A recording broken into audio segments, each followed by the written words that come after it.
ದ್ವೇಷ ಭಾಷಣ ನಿಯಂತ್ರಣಕ್ಕೆ ಸರ್ಕಾರದ ನಿರ್ಧಾರ. ತಂಡ ಹೊಡೆದ ಕೆಲ ಭಾಷಣಗಾರರು ಕೇಸ್ ಆಗುತ್ತೆ ಎಂದು ಜಾಗರೂಕತೆಯಿಂದ ಮಾತನ್ನ ಶುರು ಮಾಡಿದ್ದಾರೆ. ದ್ವೇಷ ಭಾಷಣ, ಕೋಮು ಸೂಕ್ಷ್ಮ ವಿಚಾರದ ಬಗ್ಗೆ ವಿಮರ್ಶೆಗೆ ಬ್ರೇಕ್ ಹಾಕಲಾಗಿದೆ.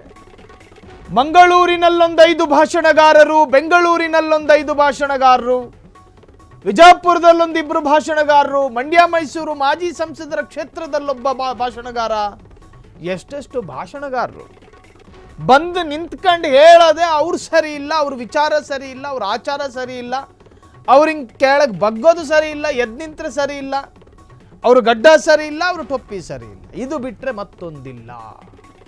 ಈ ತರಹದ ದ್ವೇಷ ಭಾಷಣಕ್ಕೆ ಬ್ರೇಕ್ ಹಾಕಬೇಕು ಅಂತ ಸರ್ಕಾರ ಒಂದು ಕಾನೂನನ್ನು ರಚನೆ ಮಾಡಿದೆ.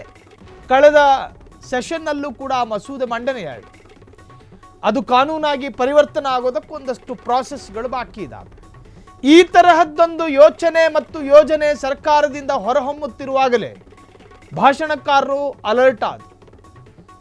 ಮನೆಯಿಂದಲೇ ಹೊರಡಬೇಕಾದ್ರೆ ಫೇಸ್ಬುಕ್ ಆನ್ ಮಾಡ್ಕೊಂಡೇ ಹೋಗೋದು.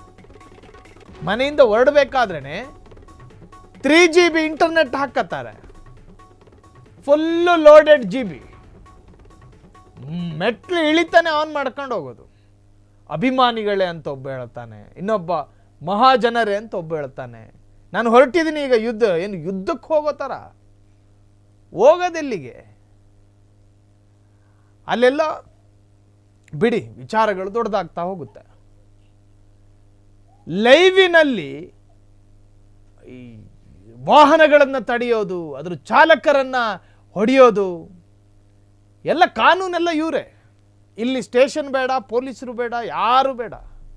ಫೇಸ್ಬುಕ್ಗೆ ಕಾನೂನು, ಈತನೇ ಎಲ್ಲ. ಅದಾದ ನಂತರ ಫೇಸ್ಬುಕ್ನಲ್ಲಿ ವಿಡಿಯೋ ಹಾಕಿ ನೋಡೋರಿಗೆ ಪ್ರವೋಕ್ ಮಾಡ್ತಾರೆ. ಬಾಯಿಗೆ ಬಂದ ಹಾಗೆ ಮಾತನಾಡೋದು, ಬಾಯಿಗೆ ಬಂದ ಹಾಗೆ ಮಾತನಾಡೋದು. ಯಜುರ್ವೇದದ 3ನೇ ಅಧ್ಯಾಯದ 4ನೇ ಸಾಲು ಹೇಳಿ ನೋಡೋಣ ಅಂದ್ರೆ ಬೆಬ್ಬೆಬ್ಬ ಅಂತಾನೆ. ಗೊತ್ತಿಲ್ಲ ಅವರಿಗೆ. ಧರ್ಮ ಅಂದ್ರೆ ಏನು ಗೊತ್ತಿಲ್ಲ, ಉಪನಿಷತ್ ಅಂದ್ರೆ ಏನು ಗೊತ್ತಿಲ್ಲ, ವೇದಗಳ ಗಂಧಗಾಳಿ ಗೊತ್ತಿರೋದಿಲ್ಲ, ವೇದಗಳ ಗಂಧಗಾಳಿ ಗೊತ್ತಿರೋದಿಲ್ಲ. ಉಪನಿಷತ್ ಅಂದ್ರೆ ಏನು ಅಂತ ಕೇಳ್ತಾನೆ.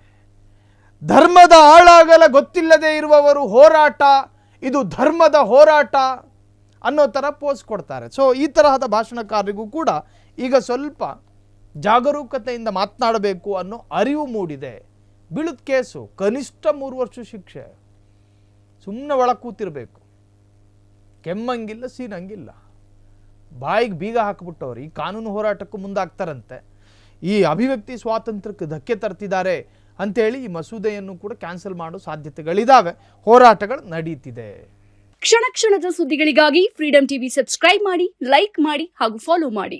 ಹೊಸ ಸುದ್ದಿಗಳ ನೋಟಿಫಿಕೇಶನ್ಗಾಗಿ ಬೆಲ್ ಐಕಾನ್ ಮೇಲೆ ಕ್ಲಿಕ್ ಮಾಡಿ.